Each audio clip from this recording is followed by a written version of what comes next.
Well, I'm just walking along this little track heading towards the castle. Although we can't get in and get across the bridge, we can take in a certain amount of the views down into the little valley really, and we'll see what we've got when we get up there. And there's the outcrop that we should have visited today, but unfortunately weather conditions didn't allow. Never mind. I love the textures of these rocks. Very interesting. The edge. But as far as we can go really, it's lovely. Picturesque turquoise sea, waterfall down into the beach, the old smugglers' caves there. Love these old smugglers' caves. Very interesting, though. Well, we're going to go down onto the beach now. Finally found out how it works, and guess what? There's more steps. Well, I'm all set, ready to make another sketch, because I love this view from just at the mouth of this lovely smuggler's cave. This is the sketch that I made on site, so let's get painting. Well, there's the drawing onto the paper. Those are the three brushes that I will be using. I've got a large mop, medium mop and a rigger. I'm going to use my normal array of paints. I've wetted the sky in certain areas, but other areas I've left unpainted. Now what I'm doing, I'm using Payne's Grey to pick up the damp areas as well as the hard edge areas that are not as damp. So that way you can actually get soft and hard edges. And I'm using Payne's Grey. It's the Winsor & Newton Payne's Grey. It's the artist quality, the professional quality, because that, if you notice, is slightly blue grey. So I'm trying to create the clouds I saw on the day. Working my way into the distance a bit there, a little bit in the centre, but obviously as the brush loses paint, I can get lighter colours.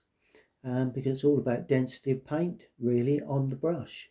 A little bit dark on the top right hand corner, but I'm working then into a hard edged area, and then we get into a softer edged area. Just going to blend that top left hand side in. May need one darker colour here very shortly, but let's see how this goes. Just trying to develop some clouds within the cloud that I've painted. Now I'm cleaning the brush thoroughly, making certain there's no paint on the brush, because I need a warm tone now. So I'm using light red, and I'm putting in where I have white paper. A little bit more raw sienna, no, let's put light red, that's better. That is purely and simply light red, just dropped in. I need to give that warmth, and I would recommend that you don't play too much with the clouds. I'm just about getting away with it because I put in damp areas, and a little alizarin now in the distance. I did see along the distant sort of sky, painting around the rocks by the way. The distant sky had a little bit of sort of, I don't know, a pinky glow to it that really appealed, and so I've used alizarin crimson for that. Just making certain I'm trimming around the edges of the cliffs on the right hand side, moving the paint around a little, but you know, if I was you, if you're painting along, just lay on the colours and allow those to dry in their own way.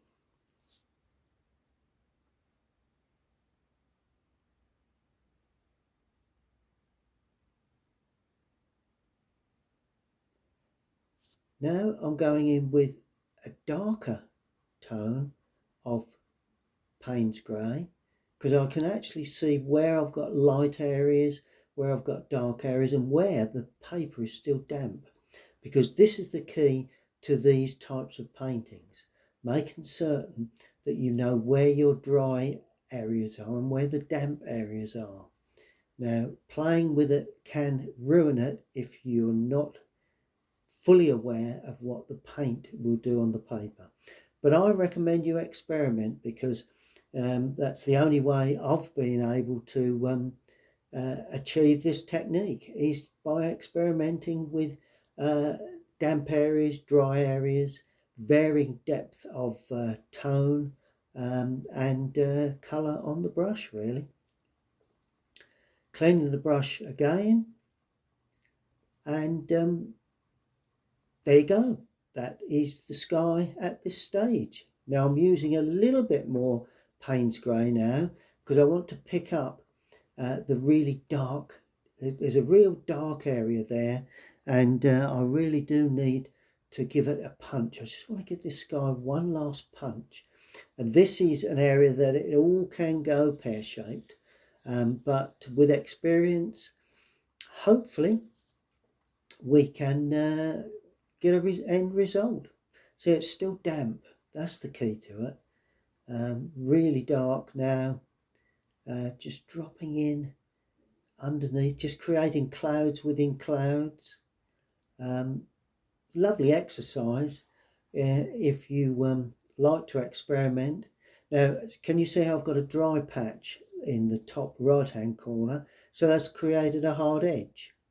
So we've got to be very careful there that I don't overpaint in that area. There we go, but that's damp, so that's all okay in the lower area of that clump of cloud work. Good. Oh, well, there you go. I have gone in, but of course I know that it's not damp. It's not too damp. So I've created the hard edge a little further over. But, you know, it's all experience. It's all something that you need to experiment with, really. Now I'm using, I'm actually using Prussian blue now. I've cleaned the brush, gone straight into the Prussian blue, because that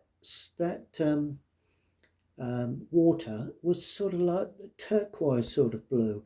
So I'm going to start off with the Prussian blue. If you notice, I'm painting around the cliffs, which is quite important, and up to the beach line. Always nice to have the cliffs lighter than the water at this stage. They can be darkened, but at this stage, lighter than the water is ideal. I'm just going to lift off a bead of paint that's hanging along the bottom edge. Yeah, it's all looking good. So far, so good, as far as I can see with this. It's one of those paintings that develops as you go, really. Good. Well, next I've mixed raw sienna with a touch of light red, still using the large mop, and I'm going to start off putting the beach in now. A bit more water, just a touch more. Notice how it's all a matter of delicately adding water to the paint. Now I'm painting over some of the figures, some I will paint around. Started off with a dull sort of beach colour, but as I work my way forward, I will be adding a stronger colour for the beach, because obviously I need to pull that beach forward. Notice what I did to the right of that rock, I did to the left, so that it keeps it all in balance. Now, here we go. A little bit more, a little burnt sienna dropped in here. Just still while it's damp, just stroked into the far beach. Painting around that figure, pulling across the paper.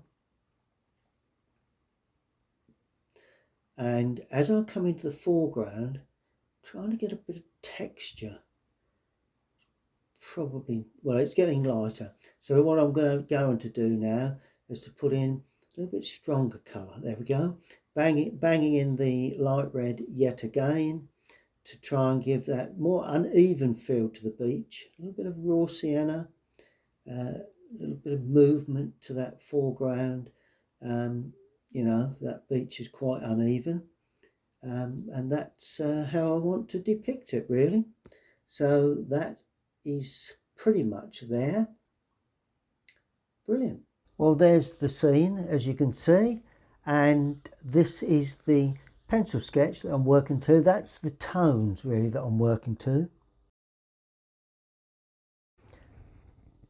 Now I'm mixing raw sienna with a touch of Prussian blue, not too much, trying to get sort of like a golden sort of well, not golden, but a distant green then, so it wouldn't be necessarily golden, because there are some greens on tops of these cliffs that need to be painted in.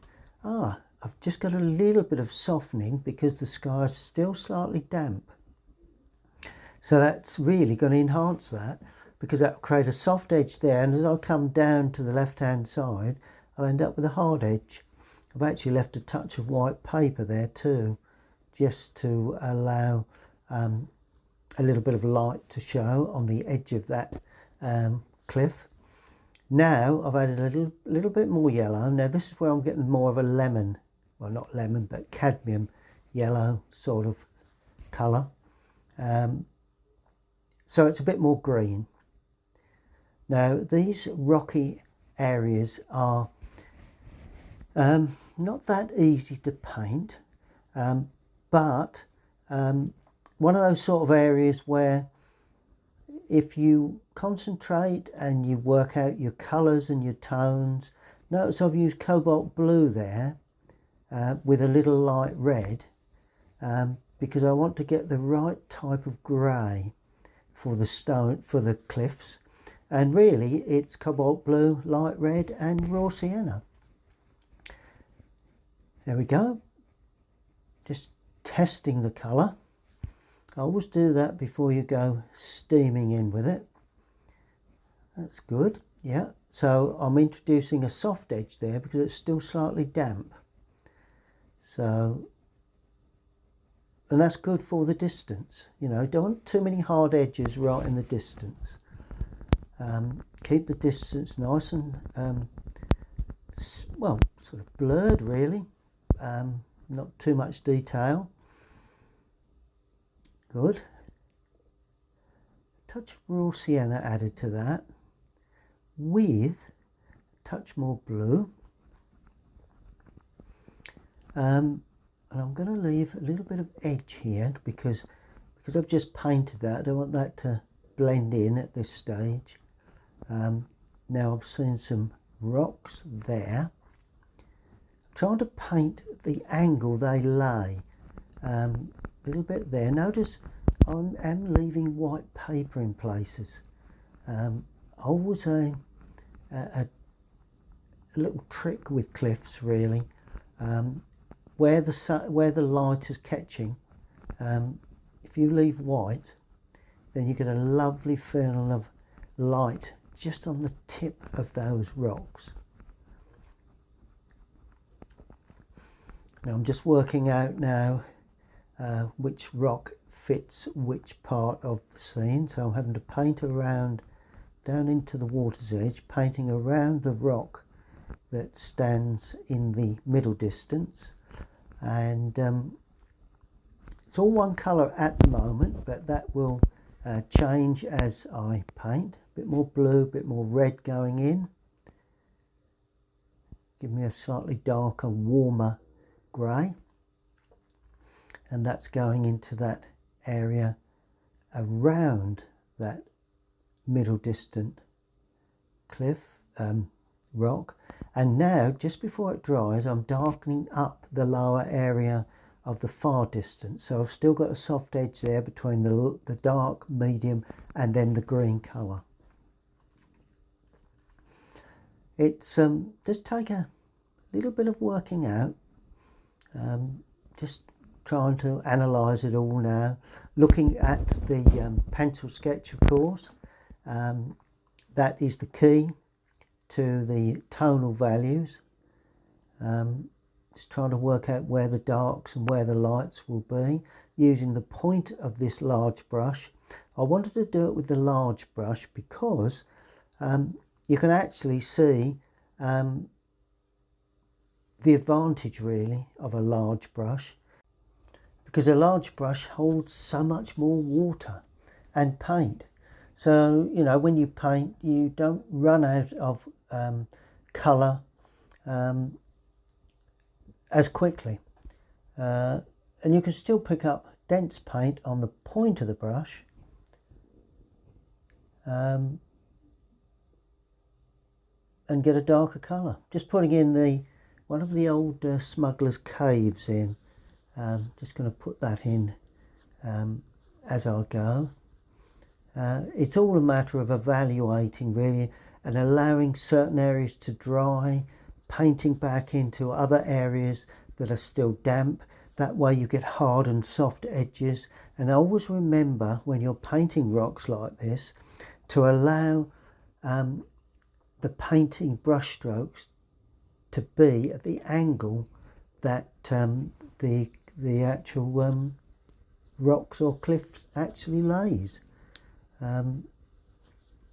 Gradually working my way through that area.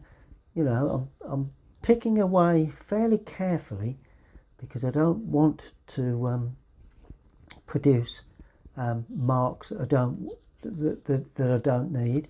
I've just picked up my smaller mop and damped it slightly because I wanted a softer edge in places, and I'm dragging some of that colour back in again to create a light colour. So that's quite a legitimate thing to do, to drag the other colour back in. See the way I'm just stimulating that again and creating yet more shapes really, you know, hard edges, soft edges, visualising well what I did see on the day, but of course working from the pencil sketch that I have with me. So you're never going to copy exactly what you see. It's your impression really, and that's the good thing about painting. It's your impression that now I've picked up the larger brush now, and I'm starting to put swathes of colour in and softening in areas with the smaller mop. So that's covered that area with a smoother sort of application, but then I've left a little hard edge that I'm just softening up, pulling that down again. It really is a lovely way. I love painting rocks and cliffs. Can be painted a lot quicker than this, but I want to demonstrate, you know, some form of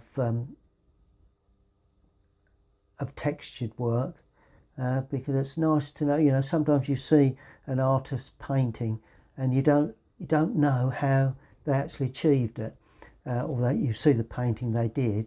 So this is really the what I'm trying to do here, really, just to give you plenty of ideas when you come to look at these rocky and cliff-like areas. Damped an area again, softened it. Yeah, I'm quite pleased with the way that's coming along. It's all looking good. So yeah, good. Softening areas, brilliant.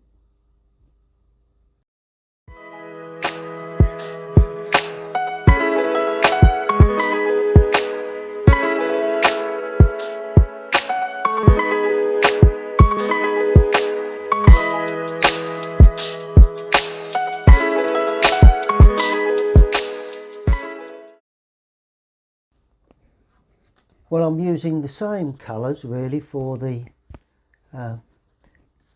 middle distance rock. Notice how I'm leaving just a bead of white just around the top to contrast against the very light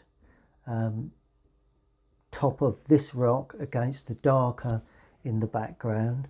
Picking around the one in the foreground just in case I need to make that lighter on the top, which I think I probably will as I paint, but we'll see from there. I've actually gone darker on the other side on that, so we'll see how that one works out. Ah, there we go, just softening.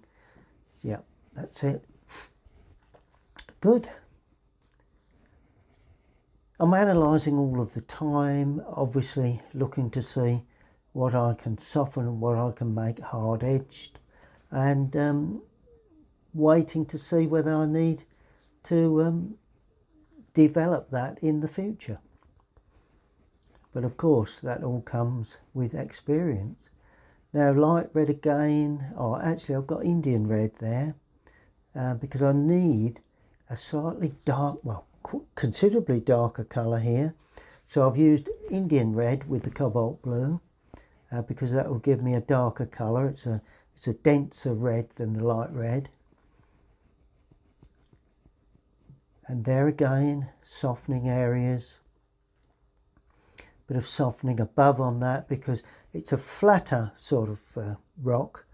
But so there's light hitting the top, and then we've got a soft edge underneath, which will, I presume, be turning into a darker edge again, which I'm painting in now. It's all coming along particularly well. Quite happy with everything at this stage. So just watch me paint and enjoy.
Well, as you can see, I'm using the same techniques in different forms and shapes.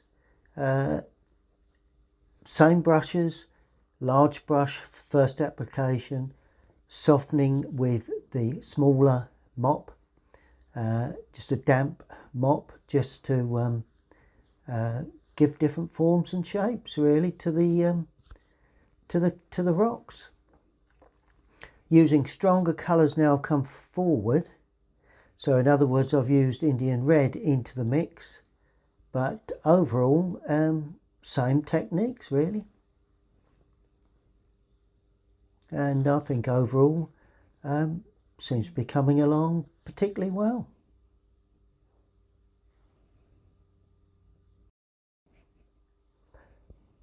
Well, now it's a matter of doing the left hand side rocks on cliffs really, and I'm going to put a lighter wash on to start, and then I shall darken up as and when required. Bit more red in that too, if you notice, a bit more of the Indian red gone in, just to try and give a bit of depth and form to that, but overall just cutting in down the edge.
Well, I'm moving along now, putting in some real dark tones now. It really is a matter of building up from light, medium through to dark really, and it's all looking good. Trying to now pick up the depth of some of those.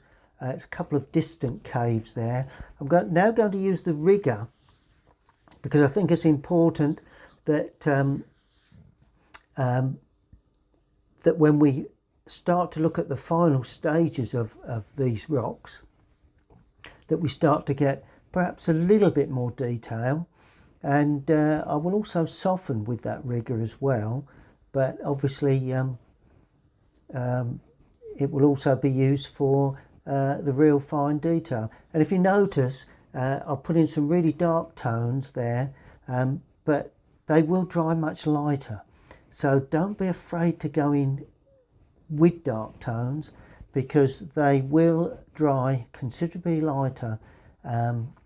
So if you think they're a little too dark, then it could be that they're just about the right tone.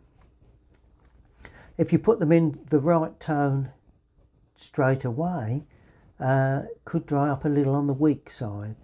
So that's my general theory.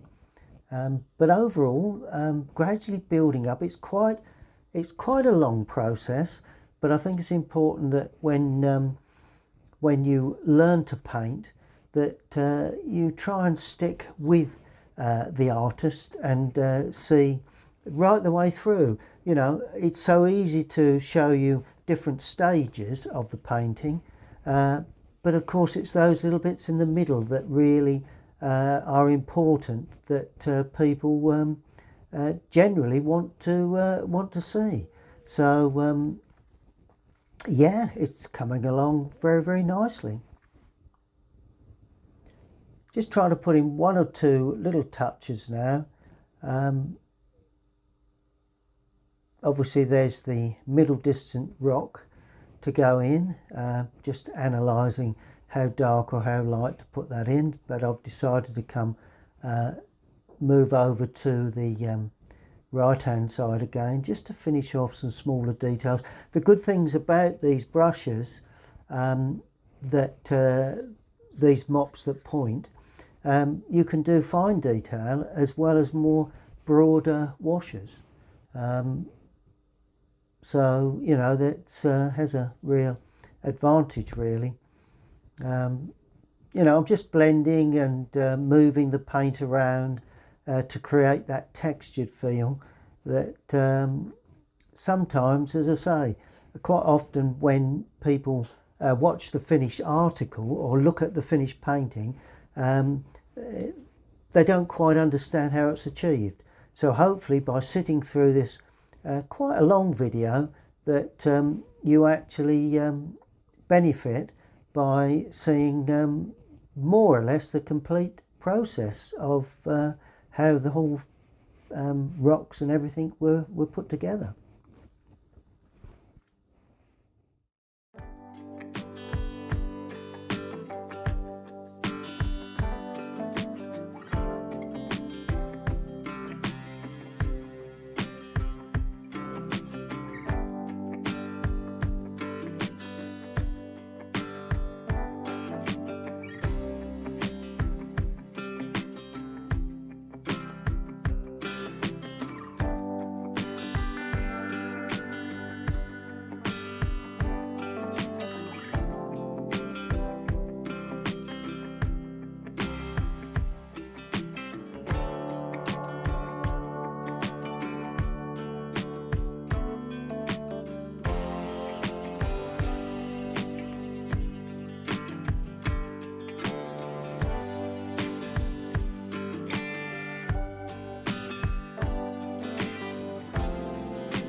Well, the figures are a very important part of the complete of this painting, really, and so I thought I'd sort of explain about the shape. Notice the arm on that figure. I've also left an area for a hood on the coat. Trying to cross the legs just to touch, just to pull them, give them a bit of movement, really. That's the way that I think. But it's not until you actually put in the shadow from the figure onto the beach that you actually see them standing there, really. I'm going to put a little dog in. It's quite a feature these days. When you're out and about, people have got dogs.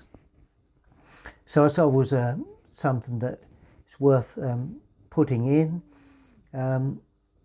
Where these figures are placed, if you notice, I'm placing them in a different area to what the instant photograph that I took, because as I did the sketching, people were obviously moving around, so I could put them in or leave them out as and how I wished. Now I've got one red figure there, putting a bit more red into that left hand figure, but I've got one red figure there that pulls the eye away from that warm foreground figure towards the middle distance. So that's composition. If you you also use colours really to determine where the eye is drawn to. Lots of greys going on in this particular scene, so the odd splash of colour is very much appreciated. Put some blue in,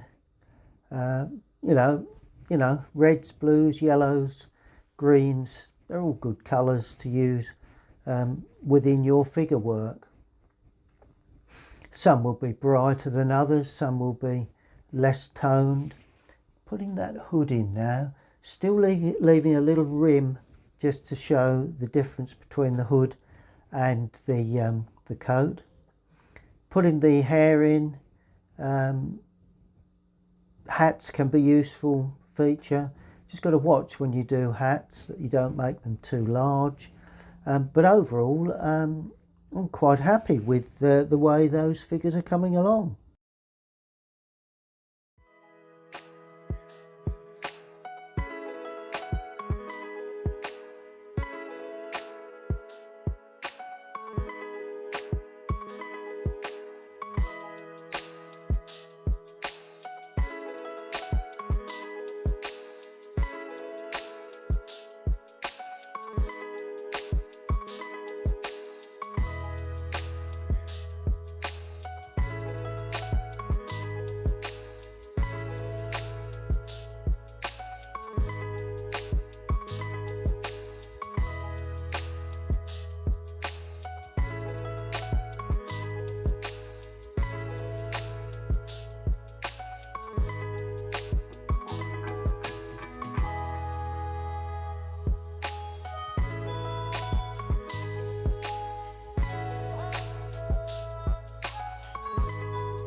Well, now we come to the water, and it's quite an important part of this particular scene, in as much as we've got tone values. Because of the dark cloud in the distance, I've put in a very dark, or quite dark, distant water, and I've used Prussian blue, a little raw sienna with that. Now I've also got a little, and I've left a gap at this stage where I'm putting in some lighter colour, and I'm basically building it up. I don't want the water to be too light, but it's got to have tone within that light area. So it's got to be darker than the rocks, obviously, and the cliffs, but not too dark.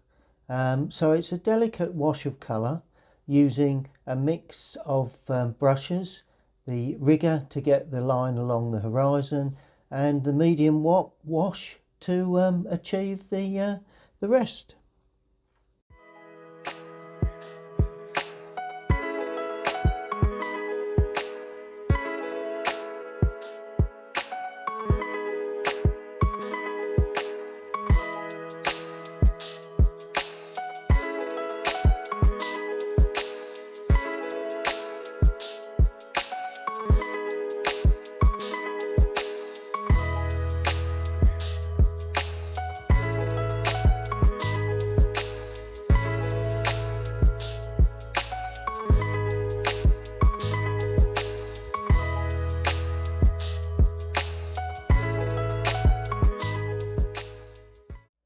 Now we come to the very important part of those delicate shadows. Not too dark to start, and I've used the mop brush to lay on the first wash, and just softening with the larger mop, something that you've seen me do. Now I'm going in a little darker, so I'm just dropping a little more paint in. I haven't added to the brush, it's just adding more paint onto the paper. That's it. Just really looking to see where I need those washes. Yep, I've decided that that area there should be dark. It may need softening in places if you watch. Yep, there I go. And softening along the tops may need a little bit of softening in other places. You've got to be very careful when you soften areas, because if you add too much water, it just floods back in. So the brush has got to be loaded correctly. In other words, not too damp, not flooded with water. And you know, I'm trying to pick up the mood of the day, because as you can see, we've got lots of cloud, but there is a bit of light. So the shadow work would be of a softer, less intense feel than you'd get on a summer day.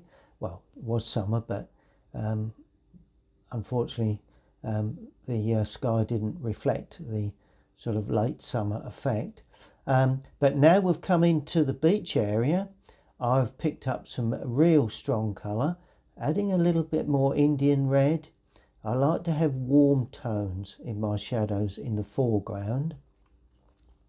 So it's cool and warm tones, red and blue. Now I added more water there to that brush, so as I've got a less intense colour. So, you know, it's and of course the shadow, the figure is in shadow because the figure is dark. That denotes that.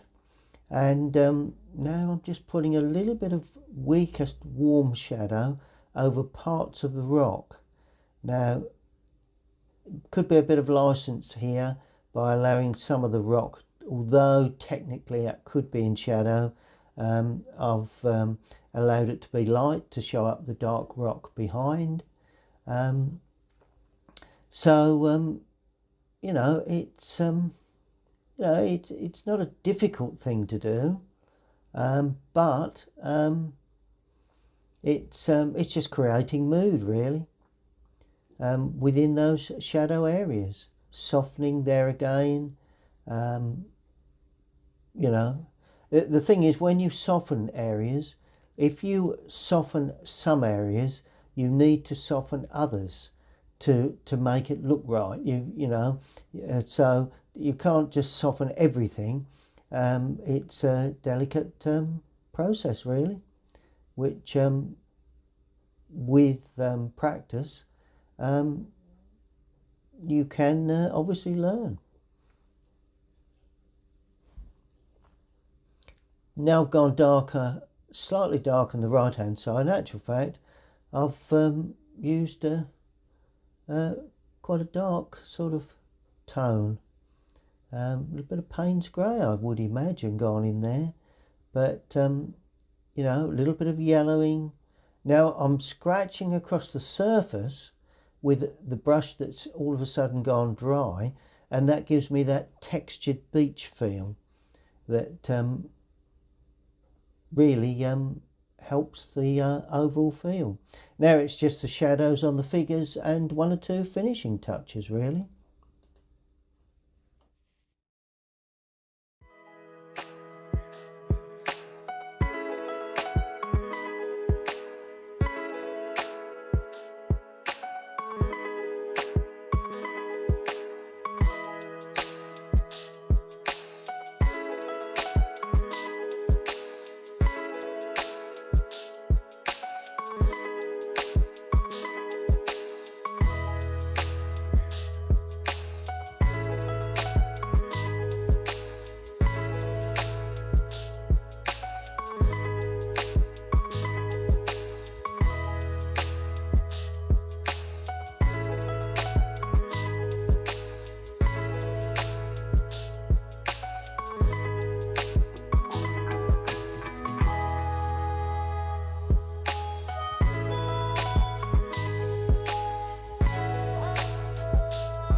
Well, all that remains now is for me to sign it up. I've taken away the outside tape so that we've got a framed picture ready to be signed.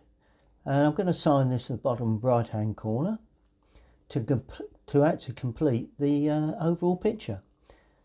Well, I do hope you've enjoyed watching that, and it's about an hour's video, but I hope that you've learnt about how to paint rocks and enjoyed the visit here at Tintagel.